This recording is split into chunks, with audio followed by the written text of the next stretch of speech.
আলিম মাদ্রাসা কর্তৃক আয়োজিত অধ্যকার তাফসীর মাহফিলের সম্মানিত সভাপতি, সকলের শ্রদ্ধাভাজন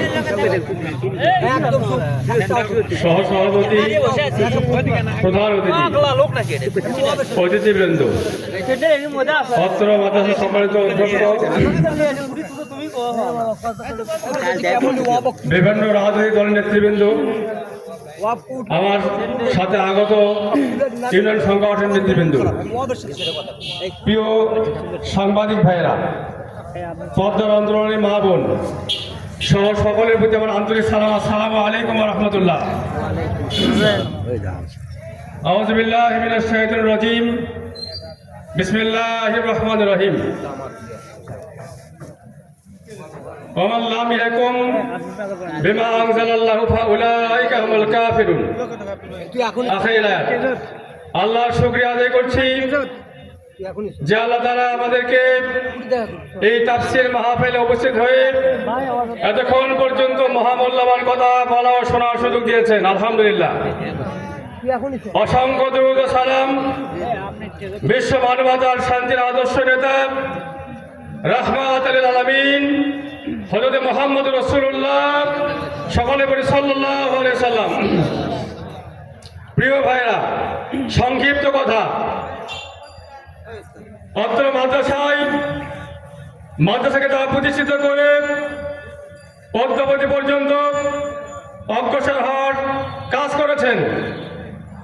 আল্লাহ তাদেরকে জান্নাতুল ফেরদাউস কবুল করুক। ছাত্র শিক্ষক অনেকেই কবরে গেছেন, সকলের রুহের মাগফিরাত কামনা করছি।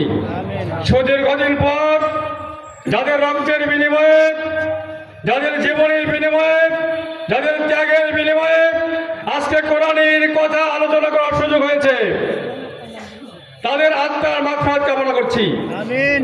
প্রিয় ভাইরা, আপনারা জানেন সারা দেশে অনেক কিছু হচ্ছে, অন্যায়, জুলুম, নির্যাতন, অত্যাচার, রাহাজানি, খুন, সন্ত্রাসী, চাঁদাবাজি চলছে। মানুষ নিজেরা খেয়ে পরে নিরাপত্তায় বসবাস করতে পারছে না।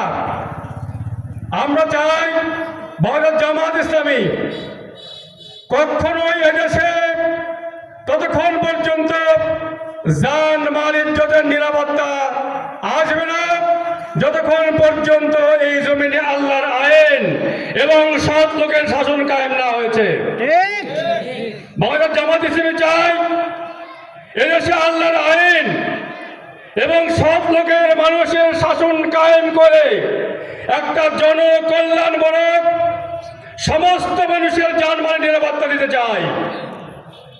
আর সম্ভব নয় মানুষের মতবাদ দিয়ে, মানুষের আইন দিয়ে সমাজে নবী রাসূলগণ শান্তি ফেরাতে পারেন নাই, আমরা কোশ্চিন কালো করতে পারবো না। প্রিয় ভাইরা, তাই আগামী দিনে উদাত্ত আহ্বান জানাচ্ছি তাফসীর মাহফিল থেকে শিক্ষা নিয়ে আমাদের সকলকেই কোরআনের সমাজ গঠন করার তৌফিক দান করুক। আলিগ্রাম মাদ্রাসা সহ সমস্ত মাদ্রাসা যেগুলো মৌলিক চাহিদা, যদি আল্লাহ তাআলা আমাদেরকে সরকারে যাওয়ার তৌফিক দান করেন, আমরা কথা দিচ্ছি ইনশাআল্লাহ এই মৌলিক চাহিদা পূরণ করার জন্য আমাদের সার্বিক প্রচেষ্টা থাকবে ইনশাআল্লাহ। আলিগ্রাম মাদ্রাসার অসমাপ্ত যে কাজগুলো আছে আমরা আমাদের ভাইদের নিয়ে আলোচনা করেছি, সমস্ত সমাপ্ত কাজ সমাপ্ত করার চেষ্টা করবেন ইনশাআল্লাহ। এবং সংসার দিকে থেকে